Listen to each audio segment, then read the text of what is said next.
Boundaries and site.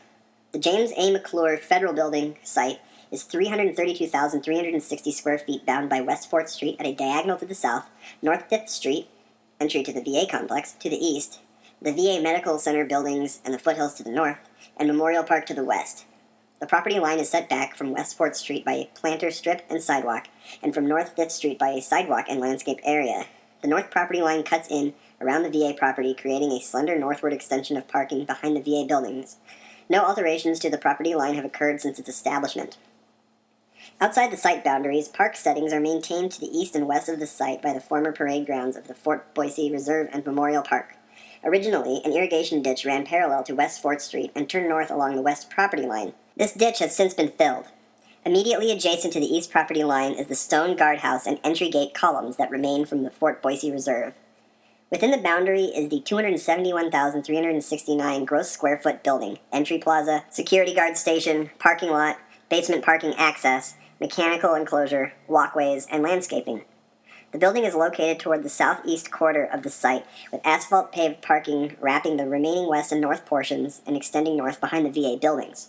A secure vehicular entry point with a small guard station is located at the intersection of North 6th Street and West 4th Street. The mechanical enclosure is located north of the building along the east boundary surrounded by parking.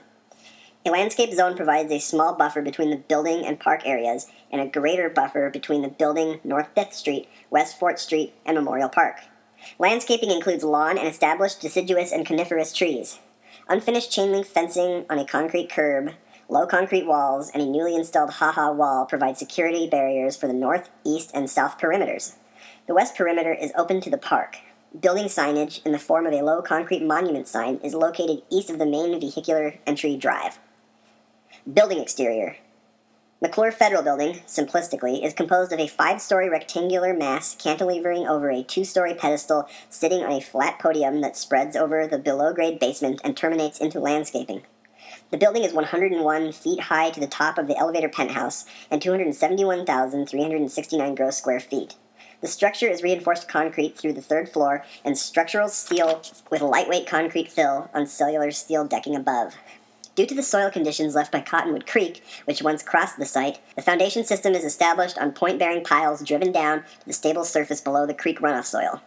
The flat roof is clad in a membrane system with rock ballast, and a metal-clad penthouse contains a window washing machine on rails. The design of the exterior is simple and clean, relying on a limited palette of materials and colors. The upper mass is entirely composed of lightweight window modules built of expanded shale aggregate concrete and white Portland cement with gray-tinted glass. The pedestal level features exposed, massive post-tensioned concrete beams with 16-foot cantilever extensions supported by equally massive concrete pilotis. The interior spaces of the pedestal level are enclosed by a glass curtain wall system independent of the pilotis. The ground floor extends out into the site with a low granite podium. The podium features a low horizontal perimeter guardrail. The podium is accessed by stair at the west side and by original ramp at the north side. Mechanical equipment located north of the building in the parking lot is screened by a mechanical enclosure of white concrete units copying the rhythm of the main building's window modules. The enclosure is surrounded and softened by shrubbery. The primary entry is on the west elevation with secondary exits on the other 3 elevations.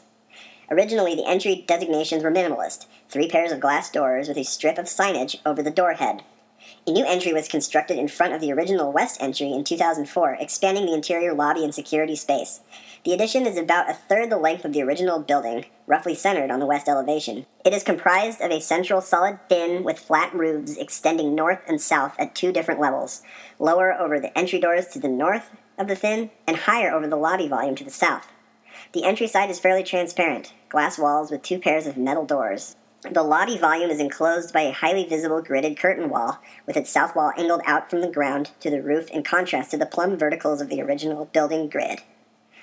The west entry plaza has also evolved over time from a simple set of stairs with an intermediate floating platform landing to the current enlarged podium and arc plaza and stairs radiating from the entry addition. Building interior. McClure Federal Building offers 173,858 square feet of office space, typically 39,425 square feet per floor. The organizing concept for the typical floor plan is a central core with a lobby, elevators, stairs, mechanical spaces, and restrooms with a double-loaded corridor loop. The lower 2 floors are pulled in from the pedestal with the corridor at the perimeter circling the core and office or public space. Though tenant spaces have been reorganized, the original spatial concept remains intact on most floors. The basement houses mechanical systems, janitorial, storage, and maintenance spaces, and a limited amount of secure parking.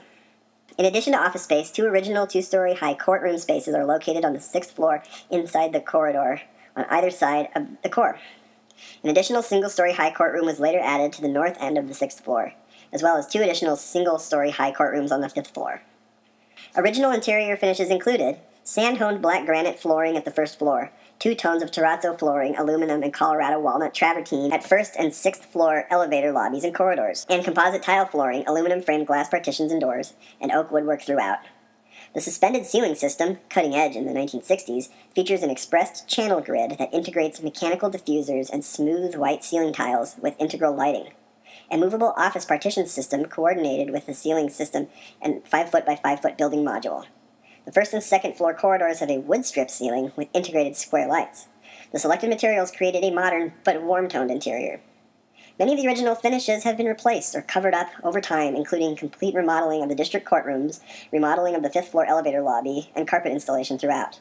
However, excellent examples of the original finishes include the main elevator lobby and corridor, though the granite floor has been carpeted, the 6th floor courtroom waiting areas, complete with 2 tones of terrazzo and phone alcoves, and the 6th floor elevator lobby and corridor.